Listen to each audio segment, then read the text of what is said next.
much for joining us today. I'm just going to wait 1 second while everyone finishes getting admitted in.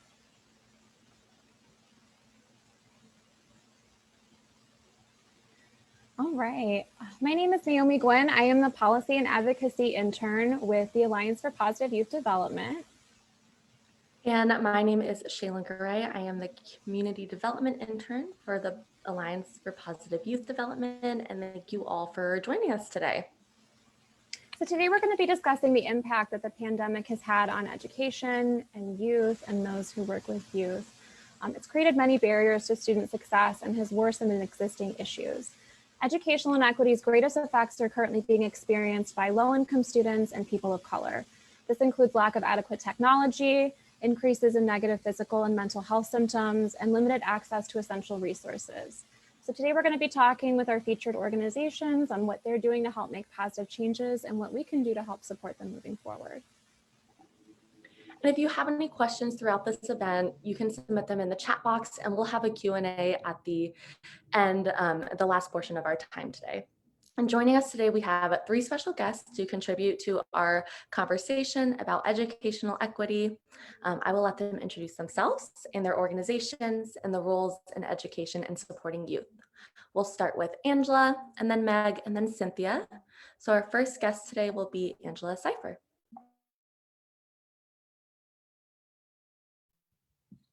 Hi, everyone. I'm Angela Siefer. I'm the Executive Director of the National Digital Inclusion Alliance.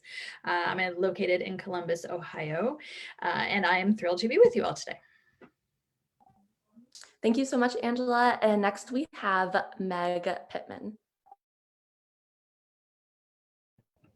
Hey, my name's Meg Pittman. I'm the National Director of Quality Improvement for Boys and Girls Clubs of America, and I'm over in Washington State. Thank you so much. And we have Cynthia Guinn.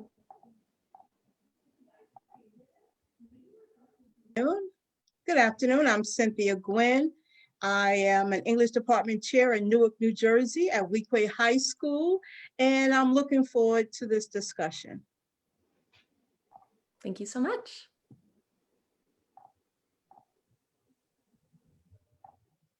The U.S. Census Bureau estimates that 93% of students have participated in some form of remote learning since the start of the pandemic. And this requires students to have access to technology, reliable internet to be able to participate in school.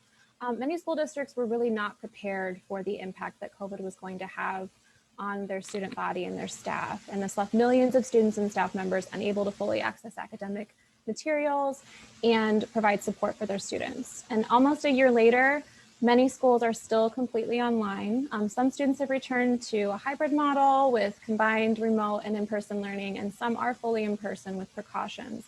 But technology remains a necessity for their education. And according to Common Sense Media survey published earlier this month, an estimated 16 million students and 400,000 K-12 teachers in the US are without the technology that they need to be able to participate in distance learning. The digital divide is defined by Merriam-Webster's as the economic, educational, and social inequalities between those who have computers and online access and those who do not. Angela, digital equity and digital inclusion are sometimes used interchangeably. Can you define those concepts for us and expand a little bit on how they relate to educational equity? Sure. It was one of the first things we did when we formed NDIA about 6.5 years ago was to define digital equity and digital inclusion. Even those of us who are on the ground and have been working on these issues, we're using the terms interchangeably, and so it's a little confusing. What we ended up with is that digital equity is the goal. This is where we have all individuals and communities that have full access to information communication technology to do whatever it is they need to do. So that includes education, but it's also workforce and health and banking and everything. And then digital inclusion is the how. So this is affordable home broadband, the right device for your task, the digital literacy skills that you need, the tech support, the right applications. So it is the how we get to digital equity. Thank you so much.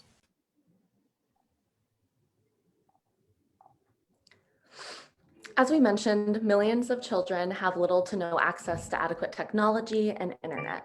Children who do have access to to internet often don't have fast enough connection speeds to support video conferencing during their meetings for school.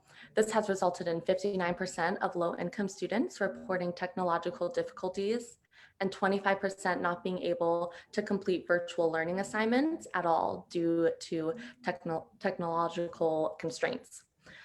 So this next question is for Cynthia. Cynthia, how has the digital divide impacted teaching and learning, and how have those concerns intensified since the pandemic?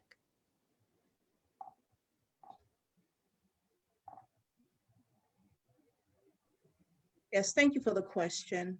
I know that in the beginning of the previous school year, we received a new superintendent,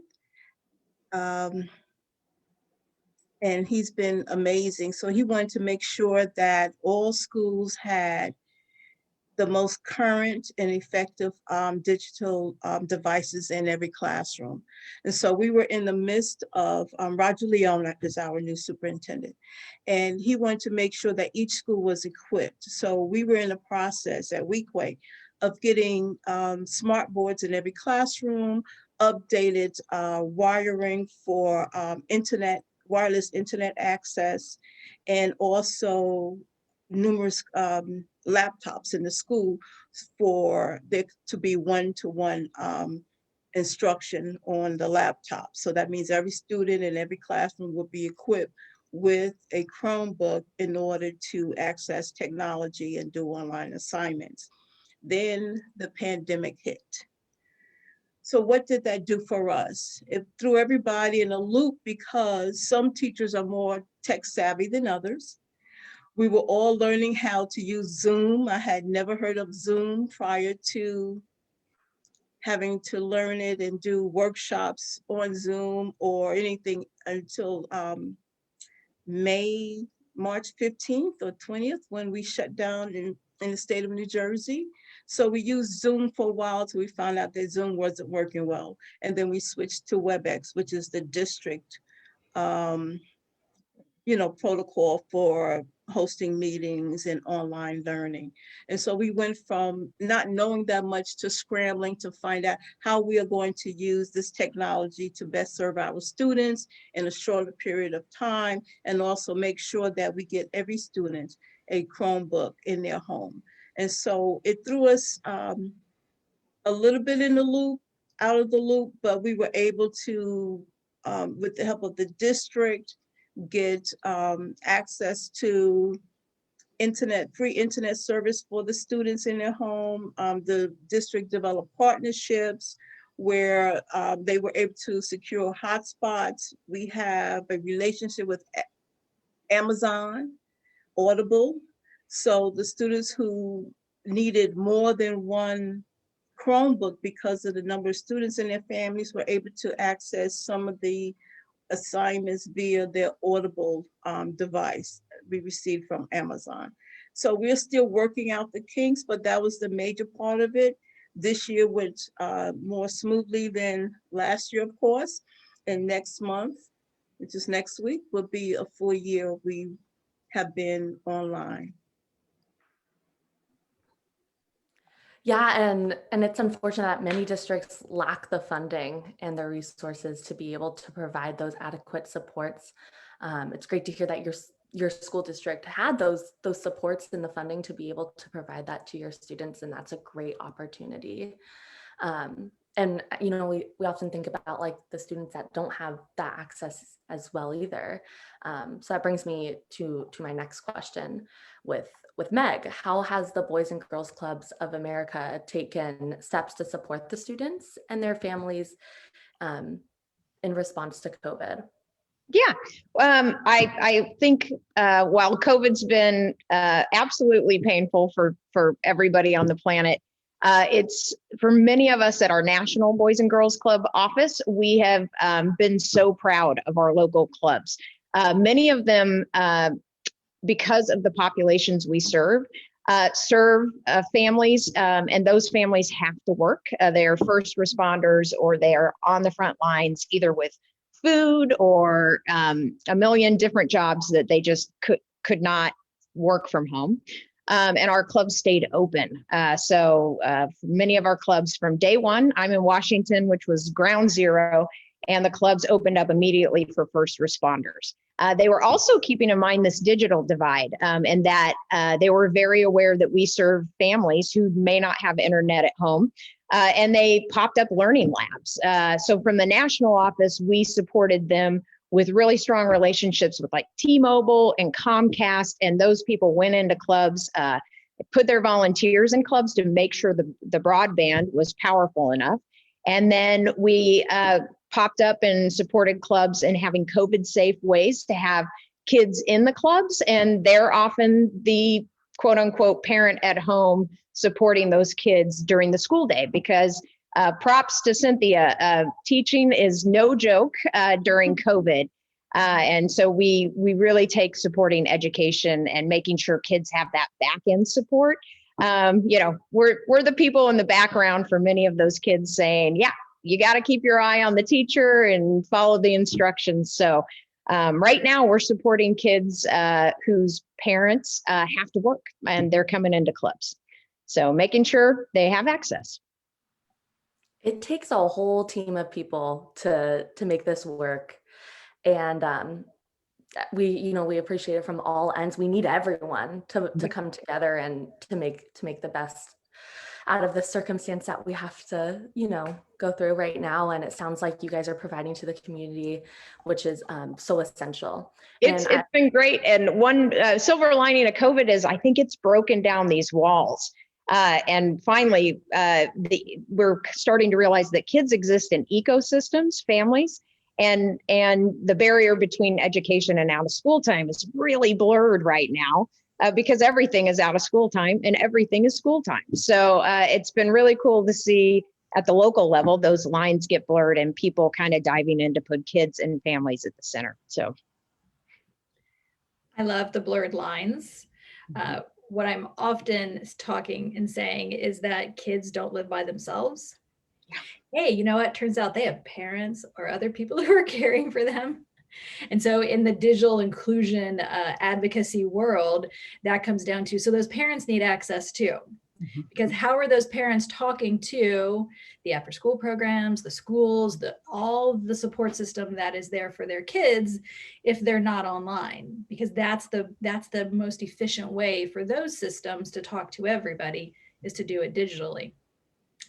So I think my next question has to do with what NDIA's support is out there and how we work with partners. The way that we do that is that we are a place for those peer-to-peer networks to talk to each other. So in the United States, there's very little money for digital equity work, although that's changing thanks to COVID. I don't know. It's one of those weird things. The reality is that COVID showed everybody there was a digital divide.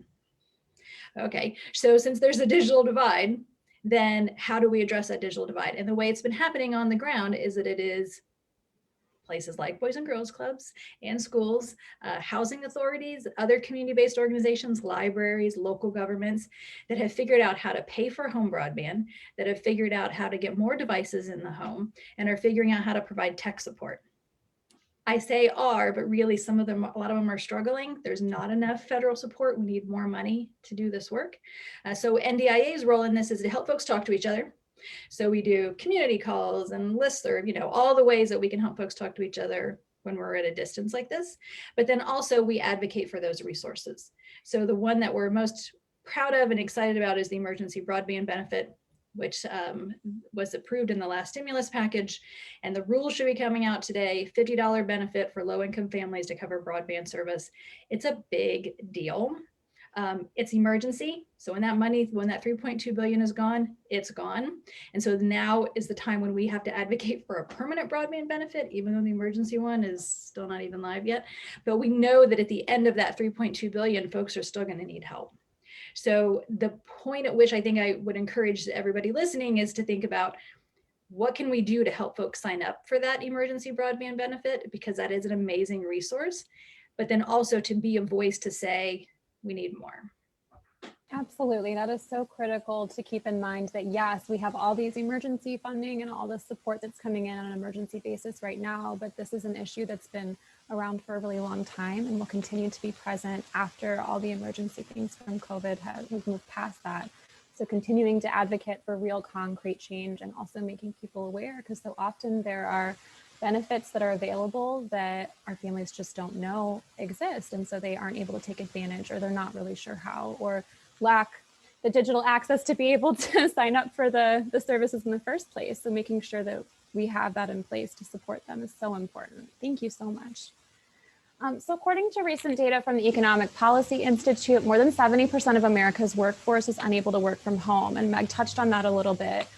For people of color, that number is even higher. It's as much as 84% of Black, Latinx, and Indigenous workers that can't work remotely. So those first responders, people that were essential workers that work throughout our communities, they have to go to work. And so Meg shared a little bit about how the Boys and Girls Club has been helping to support those essential workers and those families during COVID.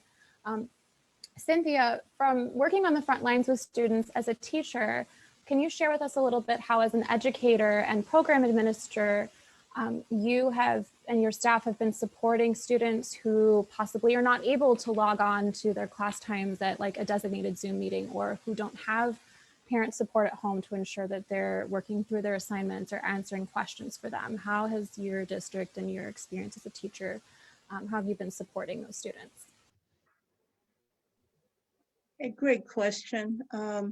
I want to add before I get into that, the food situation, because that comes first. If a child is hungry, then the last thing that child is thinking about is joining a Zoom meeting or WebEx session to learn, because they are worried about eating. And so our district, as well as our school, we have different sites set up. And then I get to your question, where the students can come in, because if their parents are working, then they can come to the school on Mondays and Thursdays and pick up meals for breakfast, lunch, and dinner. And so on Mondays, they will pick up for Monday, Tuesday, and Wednesday. On Thursday, we'll pick up Thursday, Friday, Saturday, and Sunday. With that said, that gives them the opportunity to log in, feel comfortable that they do have something to eat, so they can focus on the learning. Another way our district has been helping students is with the component of learning. Sometimes when the internet goes down, they're not able to log in. And so we give our district, as well as the state, has come up with ways where students can get credit for completing assignments in their attendance, because they can log into, when the opportunity arises, into the Google Classroom and complete assignments that way without being penalized for not being a part of the online WebEx session. So with my teachers, I've had them develop a 3-point method, where the first component of the day is asynchronous learning, where the students can log in, get the assignment, and then join the live WebEx, which is mostly a coaching session and a discussion with them about the work and introducing any standards that they have to learn. Then the third component would be the asynchronous learning, where they work on their own. So they're not spending 80 minutes per class, because for one child, that's all day with no break. So they only spending, in terms of a live WebEx session, 30 to 40 minutes. And then they have that break in between to work independently or get ready for their next class. So that's one of the ways, not only the district is helping kids when the internet is no longer available to them or something happens, the state is doing that as well, so they're not penalized. Also, we have packets for the students to complete, because if, just like we've had bad weather, well, the internet's been down in various locations, so students don't have access. But that doesn't mean that their learning or their participation in learning has to stop. And so they can complete those assignments in the packet, and then when we get back to school, or they can send them via email, that information can count and graded and added to the Power Teacher, where the grades are stored for students. Thank you so much. And I love that you brought up the food insecurity component, because that is such a huge part of learning for students. When you're not physically feeling well or you're hungry, it's really hard to focus on anything. It's hard for adults, but for children, it's much harder. And so I'm really happy to hear that your district is focusing on prioritizing that. I know a lot of other states and districts have also recognized what a huge role that schools play in that part for kids, where many students get their breakfast and lunch Monday through Friday from their schools. And so making sure that your students have that basic need met for sure was definitely important. Meg, is there anything else as far as supports that you guys have implemented that you weren't able to share earlier when you first introduced that you'd like to expand on a little bit? Yeah, it just some of the I call them coronations, like these innovations that have happened in COVID, and our clubs are scrappy. Out of school time is scrappy, and part of that is because our funding is more agile. So we at the national office pushed a ton, millions of dollars into the clubs, talked to funders and got them to be unrestricted funding for clubs to really figure out in the beginning how to serve kids and families. And many of our clubs' business models look totally different, and depending on the community, are really innovative. So we have, to speak to the digital divide, we have a bunch of clubs driving around with hotspots and vans, meeting kids at parks, and they're doing they'll do like a education thing, and then they'll pop in, like I have one club that does ukulele lessons after the school thing at a park with a hotspot. So they're trying to kind of merge that academic support and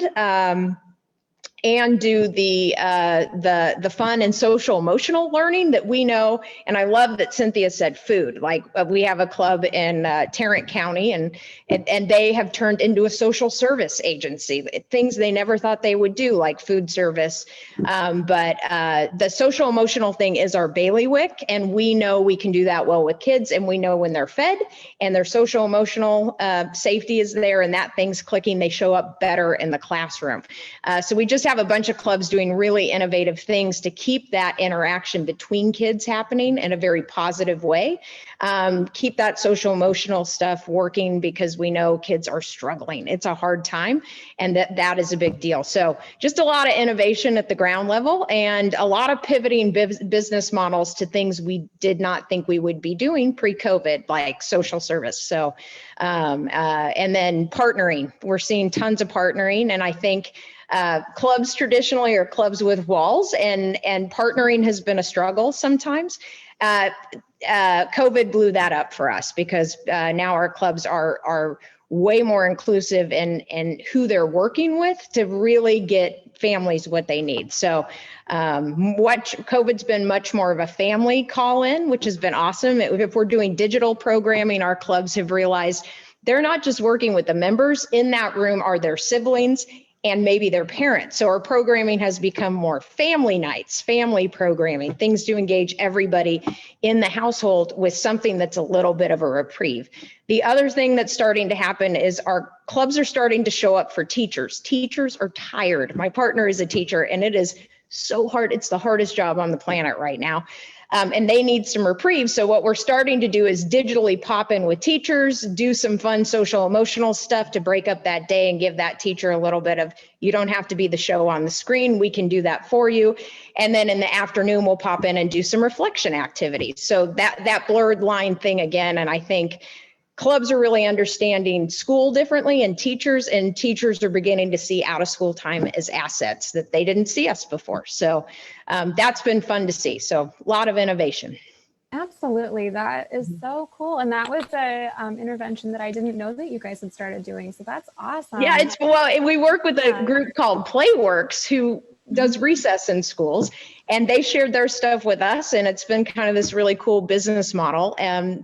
That wouldn't have happened if it wasn't for COVID. So that's a great point. And that is one silver lining to COVID, that people, I think, are getting a little bit more creative out of necessity to find new partnerships and new ways to work together, where it's less about competition and more about, hey, let's come together and let's figure out solutions for what's going on in this world with our kids and families and teachers and everyone else in our communities that need support right now. And that's so important.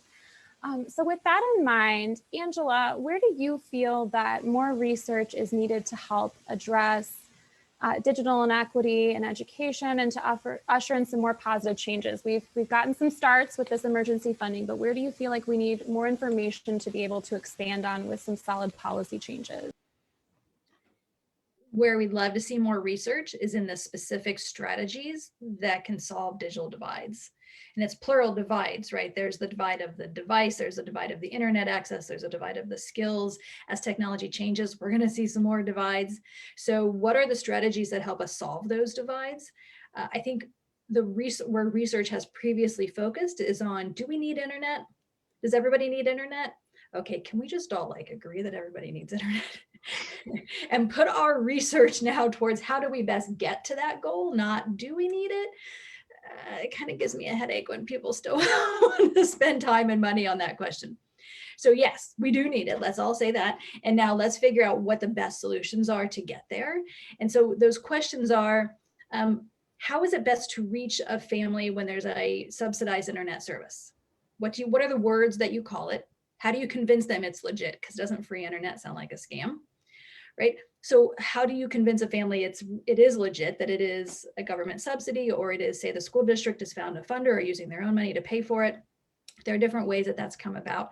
What's the digital literacy support that's needed to help someone become a competent, confident user, because technology is intimidating. So what kind of support is necessary to get us there? All of those questions need to be answered in a way that encourages others to invest in those solutions, because right now what we're seeing during COVID is there's investment, but there's also investment where folks are like, I hope this works, right? Because all they know is, I mean, it's just the innovation Meg described. Yes, we are celebrating that innovation. Do we know that those are all great ideas? No, but that doesn't mean we shouldn't do them, right? We should still do them because we have to figure out what works.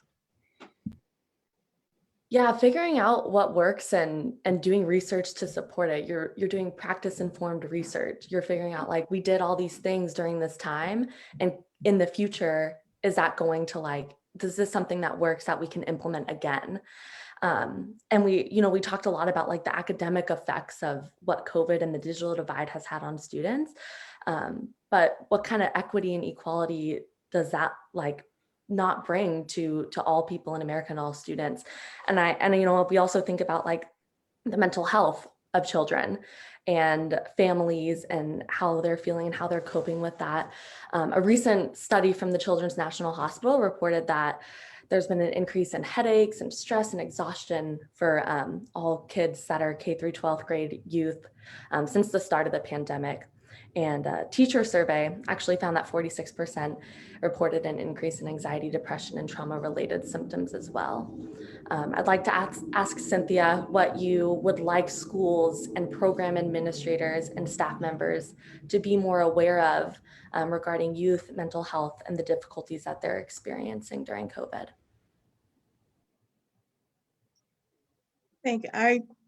One of the things I want to remind the districts and administrators, just to be patient with themselves, with the students, and understand that everyone is doing his or her best during this time period, and do wellness checks. For example, with my English teachers, I do wellness checks with them within the midst of the PLC.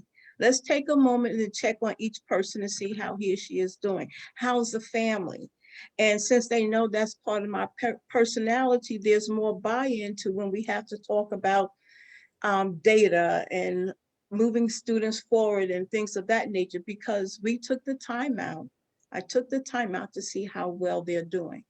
Also, to do as my principal does often with the guidance staff, they do in-person wellness checks with the students. If we haven't heard from a student in a while, I call students, give them wellness checks. Hey, I see your grades are slipping. What's going on? How can I be of service to you? The principal will stop by a home and the kids will be excited because they couldn't believe that Principal Holly showed up to their door to see how they're doing. So those are type of things that we have to continuously do. And I will have to remind the districts, and that it's okay to take the time out to check in on a parent, student, to see how they're doing, because it goes a long way. It goes beyond the textbook, because sometimes students need to know you care about them beyond the grade. And that's important for buy-in, especially for Black and Brown students who have to have some type of relationship with you before sometimes they get the academic component down, because sometimes they'll think, oh, I'm doing this for you. No, you're doing it for yourself, but I want to support you in every endeavor. And so the wellness checks are important. Coming up with different ways to support students in terms of, we still do our honor roll, virtual, celebrations to build that community and rapport with students. Continuously, I would remind them, continuously think of ways that you would build a rapport with students, even though it's still virtual, because that human connection is missing. And we have to make sure we always put that at the center, because we are people first and educators second. And that's what I tell my teachers, and that's what I would do to remind them. Did I answer your question, or? Yes, that was wonderful. Thank you so much. I completely agree. Building that relationship, especially for Black and Brown students, is so essential in having students trust their teachers and learn better. And we're humans, having that emotional connection and relationship with them. And Meg, I want to ask you the same question. What do you think schools and school administrators and staff members should be more aware of in regarding youth and the difficulties? Yeah, I think I was in this watching this really cool panel the other day where this amazing scientist was talking about adolescent brain development, and to tie it to what Cynthia is saying, that connection, there's so much happening in the brain development right now that is so dependent on human connection. And I think the group we're super worried about right now are the adolescent and going forward, because we're not seeing them and we're a little worried, where are they, right? And we know they're missing from school systems sometimes. We know they're missing from out of school. And on the back end of this, we're going to need a really big push to re-engage and engage. And it comes down to exactly what Cynthia is talking about, and it is those relationships. So, schools, I just want to tell schools, you're not alone, and we're all here to support those kids and families at the center. And we will figure this out together. And I'm excited as we go into the summertime, because we will have kids in the summertime engaged your out of school time and thinking about what they can do with the summer, because a lot of us are going to be back in person in the summer if they're not in person already. What can we do in the summer to help prepare kids for the fall and launch into that school year stronger? And all things like digitally, how can we help support the families? And then from a social emotional standpoint, what can we do in the summer as it comes up to really position those kids to be successful in school in the fall? And Yeah, may I add something to that, to what Meg is saying? Something I did some research on over the past couple of days is self-regulated learning. I think that's a key missing piece that became magnified during COVID and digital learning, where students really have to be self-motivated and given the tools they need in order to complete whatever task that needs to be done, to stay on point and on target. And so one of the things that have been amazing with many of our students, especially last year when the pandemic hit, I'm a part of all of my teachers' Google Classrooms. So that means I have over 10,000 emails or so, because I see when the kids turn in their work. And some of the kids are turning in their work at 2 a.m., 3 a.m., because that's when the house is quiet. And so I am amazed by those students who stick to it and get things done. And then I'm concerned about the pocket of students who don't. So one of my goals over the summer is to study more about self-regulated learning and how I can equip my teachers with the tools they need to give the students those tools. So I'm trying to figure out how to teach that so we can have a better year coming up after the summer passes. And we know that when teachers and students have the tools that they need, they feel better and they can perform better. And stress levels tend to decrease because they have the resources that they need. Angela, I know that the NDIA works to address issues to access to technology. Can you please tell our audience a little bit about what community and policy changes need to occur to promote educational equity and also bridge the divide? Yeah, sure. So at the community level, it's having all those partners. So if we can have the Megs and the Cynthias in a community in the same virtual room, figuring out those solutions together, right? And then it's who else? It's the library, it's the local government, it's older adult centers, right? It's how do we serve the whole community around digital equity?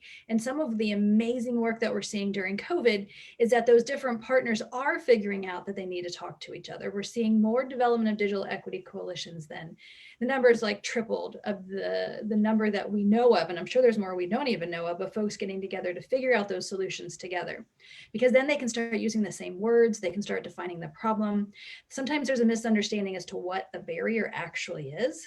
There can be a misunderstanding that the barrier is lack of internet infrastructure. That's true in some rural areas. It's not true in urban areas. We have infrastructure, but it's expensive, right? So then that community together can decide, okay, here's our problem. How are we going to solve it? And some communities are deciding, well, we're going to have to pay for internet. Other communities are deciding, we're going to build a new network that's cheaper, right? That is an astounding, when I started hearing that, I was like, what, right? That's not something that happened pre-COVID. Folks weren't saying, let's build a new network to address affordability. No. They're saying, let's build a new network to address availability. So those two, understanding the differences there and what those actual barriers are is really important.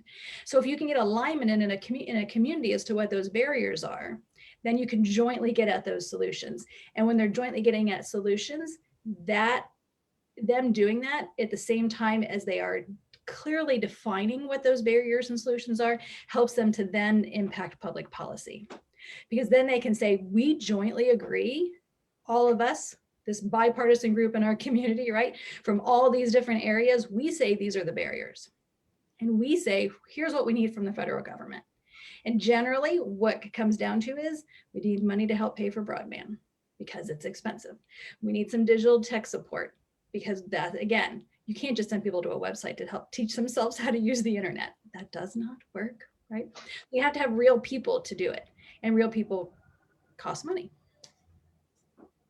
That's such a great point, and making sure that when we're looking at changes moving forward, that we're taking into account the unique differences that communities have and that those individual stakeholders have versus other communities is very important, and making sure that all of those voices and all of those different concerns are heard and that the policies are inclusive enough to address the variety of needs that we have to be able to move forward and make some improvements.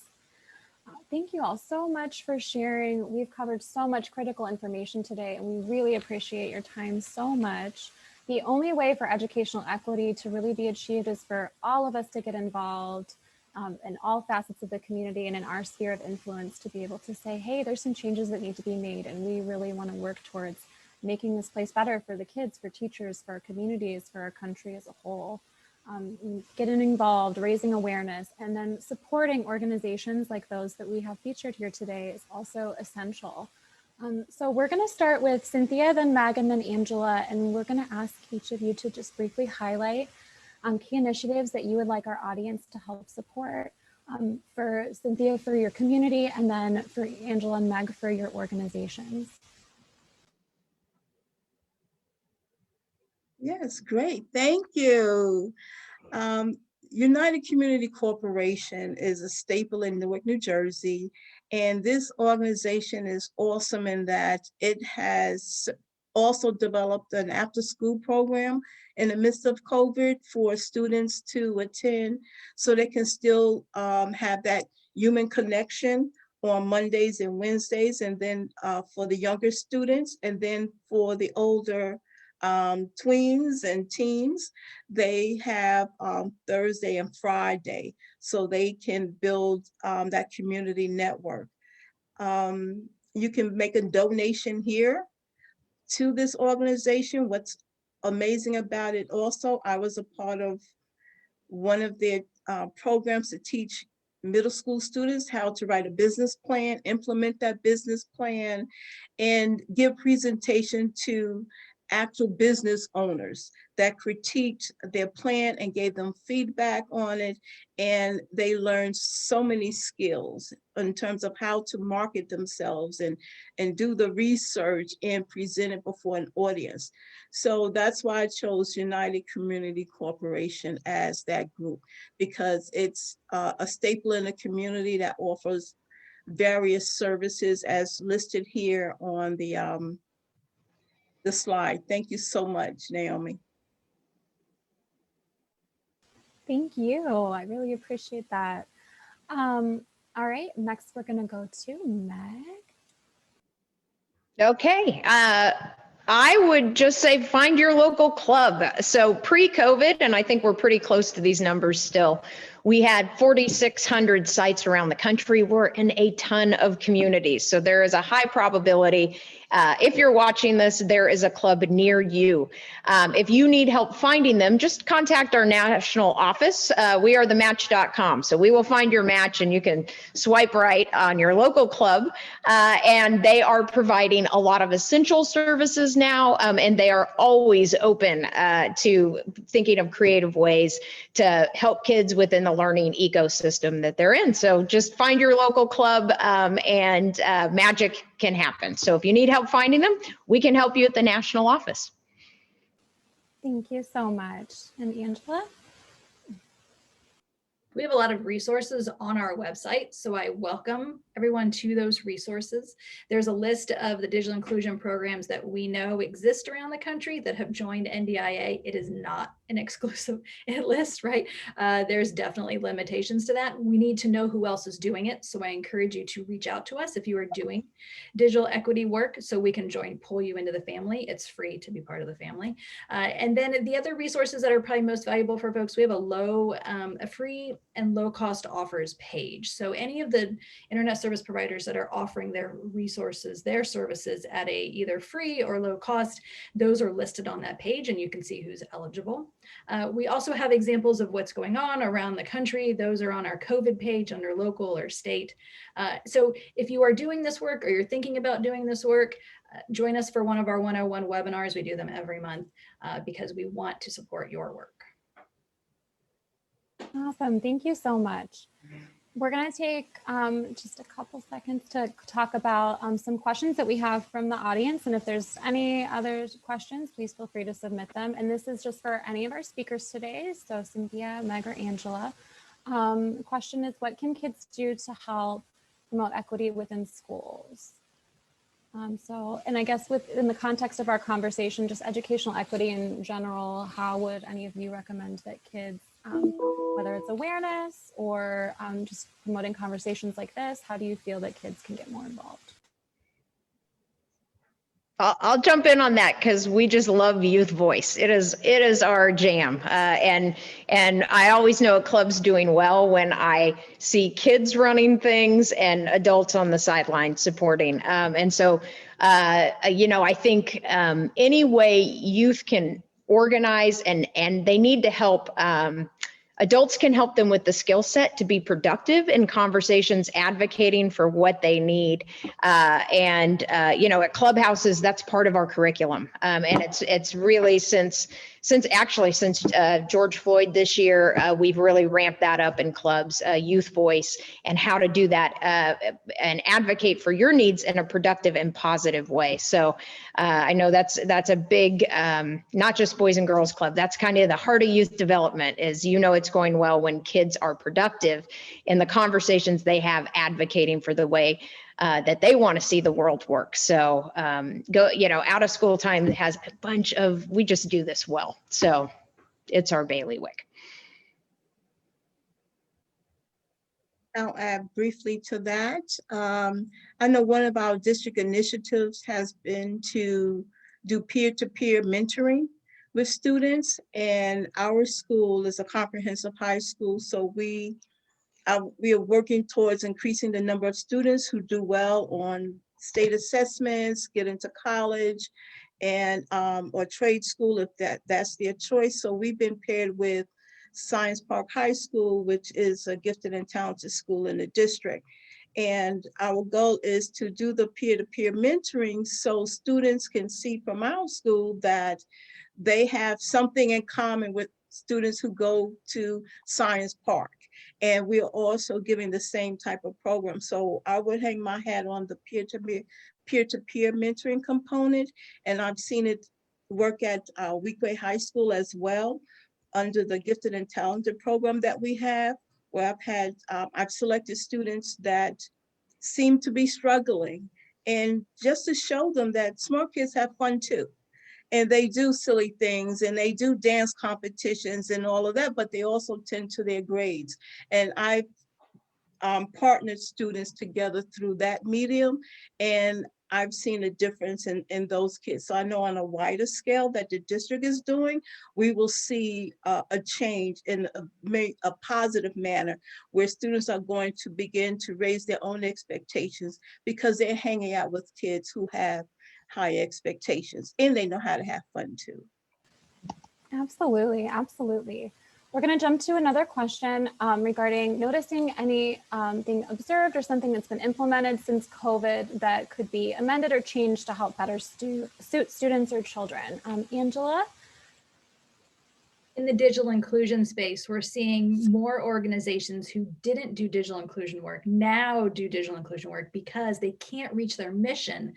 Just like the Boys and Girls Clubs examples that Meg was giving, they can't reach their goals without figuring out how to do it online. One way to think of it is, we've all been forced online. The other way to think of it is there's a realization then that those that you're trying to serve don't have internet at home. And then you start digging into why don't they have internet at home? And you realize they don't have the devices. Oh my gosh, somebody's doing their homework on a phone, right? So then all of that realization starts occurring, and then that leads to the solutions. And I think having these organizations that had previously not recognized this barrier, because they were able to bring whoever it is that they're serving, students and others, into a space, now helps them to be part of the voice and the solutions to bridge the digital divide. Thank you, Angela. Meg or Cynthia, did you have anything that you wanted to add? Okay, awesome. We're going to move on to the next question. So I'm going to read so that you guys have the context. Thank you for having this important discussion and bringing these speakers together with diverse lenses. I manage a youth development program for middle school aged youth on Miami Beach. Miami-Dade schools are offering hybrid services, and our program is currently offering in-person after-school services at a school for those who need care. However, on any given week, many of our youth have to quarantine for 2 weeks due to potential COVID exposure. It's very hard to engage them virtually when they're in quarantine, both at the school and after school level. How do we ensure engagement and continuity in learning during quarantine? Yes, so thank you. Any of you that want to answer? I think this is a hard one, and I know the Miami-Dade has a very complex and robust sort of ecosystem of support, but this is a hard one because the kids are at home in quarantine.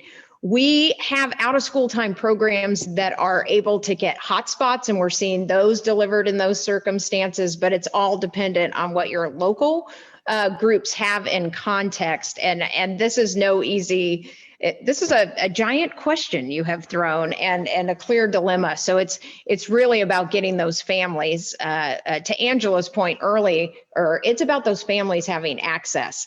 If anybody else on has tricks or tips, I know we've done some some guerrilla ground stuff in clubs where it's hotspots going out or buses with hotspots going to certain neighborhoods if continuity of access goes out, just trying to patch together that access. But it is scrappy out there for sure.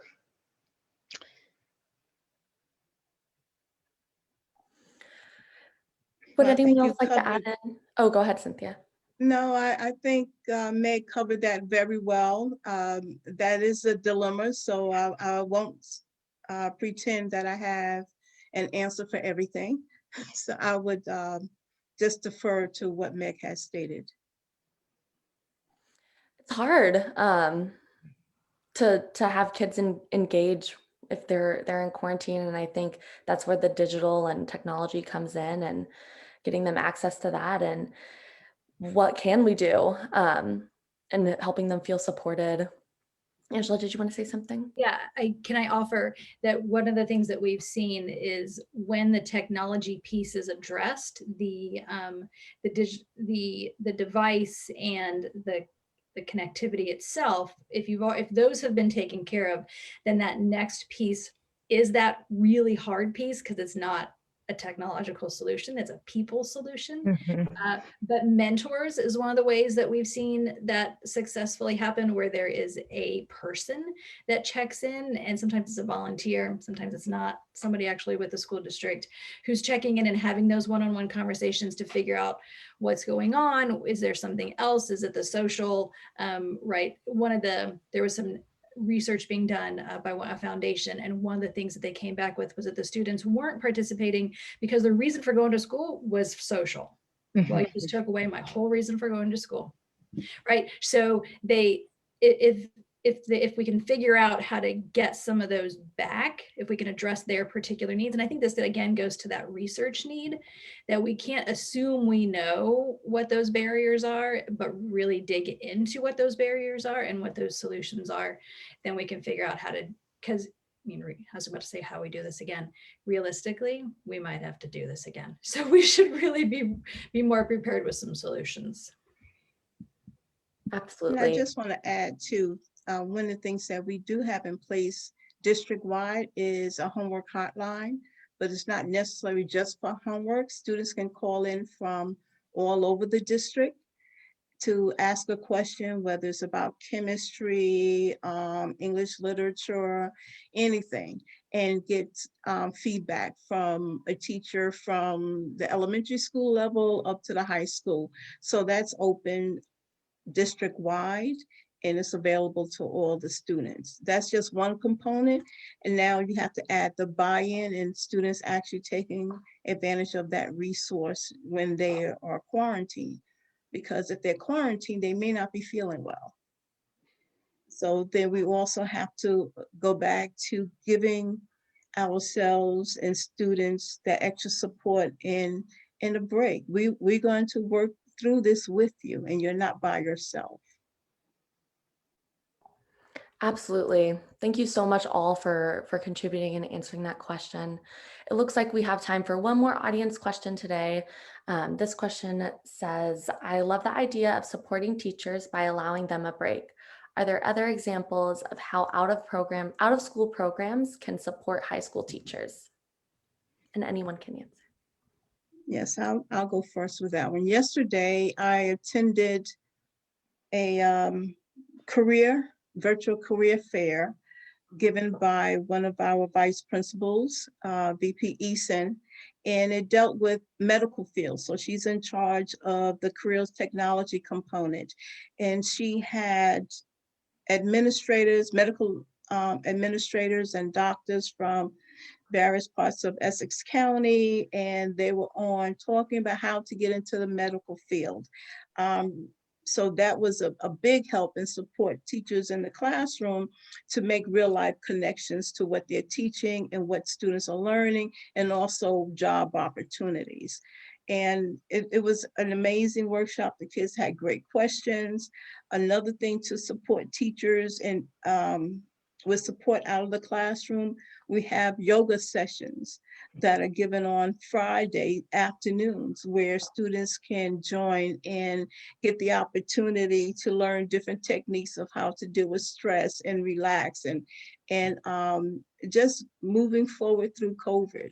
So those are some of the support systems that we have in place to make those connections for outside of school learning. Yeah, and I'll just pile on Cynthia because she's always fun. She always says things. I'm like, oh, that made me think of that. It's happening, and there's a great hunger from the out of school time to support schools right now. I've been in so many conversations, like 100 times more the conversation since COVID, about how can we support schools and teachers. And so, yes, we are doing it at the Boys and Girls Club, but communities and schools, the Y, all big box and small, great little entrepreneurial programs are in your communities, and they are hungry to partner with you. I think there's an amazing amount of empathy right now for teachers, especially for out of school time professionals, because they are tired too, but they feel really, really bad for teachers because it's so structured, and you're trying to deliver specific standards that you're trying to get for these kids. We have pivoted digitally really, really well. And so I would encourage you to reach out to your out of school time program. If the person on this wants to contact me, I'll put my email in the chat box, and you can harass me, and I'll see if I can find a local club in your area. We have pivoted virtually well. So we're dropping in with schools in a lot of places and providing our curriculum as a reprieve. It feels like a reprieve to teachers, but it's skill-based, it's high quality, and we can really come in with the social emotional and the social interaction. We're pretty good at that digitally. So I think reach out, and I will put my email here in case anybody wants a connection. You might have a club. If you don't have a club, I probably know somebody else in your community. So we connect out of school time to school. We love that. Thank you so much. I think we have time to answer one more question from Melvin. This is a great question. Are there any companies that provide internet services for personal or commercial use partnered with any of you to help bridge the gap for the students still having a hard time accessing the necessary resources to do their schoolwork? Do you think it's a viable option to pursue? If any of you would like to briefly answer that question. Yes, I know that my district has partnered with several broadband companies to offer free or low cost internet service. We've also received at my school 10 hotspots students can come in and pick up if they need it, and more can be added as students say they need a particular hotspot in their home. Now, the names of those companies are on the district's website, so I don't know them directly, but I do know the district has always been great at developing partnerships with various companies, and that's one of them. And I had mentioned earlier, Amazon, we partnered with Amazon over the past several years, and Audible, students use that as well. Awesome, thank you so much. Angela, I see that you put a link in the chat box. Did you want to expand on that very briefly? I do. So multiple providers, all the big providers and some of the smaller providers have discount offers right now. The free, there's fewer of those. That happened earlier in the pandemic. The discount offers have limited eligibility, so you do have to be careful in directing a family to those, but I do very much encourage folks to see what offers are available in your area. They are often valuable. It is limited in terms of eligibility, so one does have to be careful. Free and reduced lunch tends to be included, so that's good.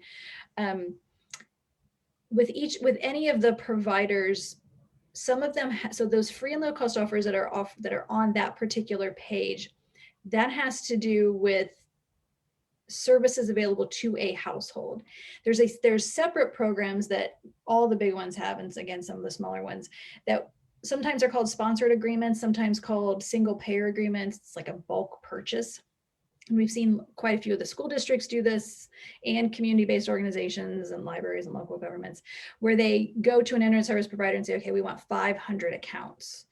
Sometimes it's a hotspot, sometimes it's a wireline service. When I say wireline, we're talking about DSL, fiber, cable, something that's more reliable and doesn't have a data cap. The hotspots that are used are easy to deploy, but you have to buy the hotspot. So you have the monthly cost plus the cost of the hotspot. And if we can get families on that wireline connection that maybe somebody else is paying for, then there's the possibility to then transition them to one of these low-cost offers where they still have service when whoever was paying for it, like say if the school district was paying for it, then they have an option of being able to stay on it. If it's Comcast or Cox, $10 a month. That's a solid deal, right? If you don't live where there's Comcast or Cox, I'm really sorry because there's not a lot of options. But the other ones, right? $18 for Charter, AT&T's is $5 or $10. It's going to be slow, but it's cheap, right? So there's some things out there. You don't have to partner with a provider necessarily for those, right? You just promote their discount offer.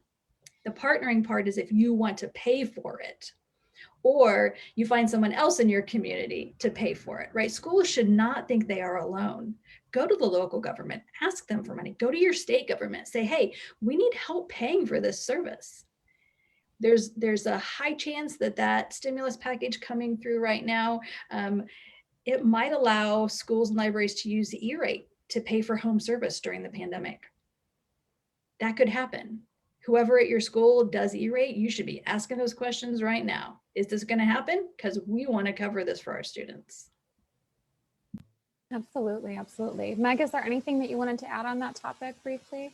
No, I think Angela nailed it. Awesome, yes. So much great information today. I'm so happy to have gotten to partner with all of you and for spending some time with us today to have this important conversation. Thank you so much to Meg, Angela, and to Cynthia for partnering with us for this event. We made a little screenshot friendly slide with all of your contact information for your featured organizations for our audience to take with if they'd like to donate or get more involved. And for more information on ways that you can support equity in education, join the conversation on social media at Equity in Education, hashtag on Twitter, Instagram, or Facebook, and follow the Alliance for Positive Youth Development at Ideas for Youth, or visit our website at notenoughgood.com. Thank you all so much.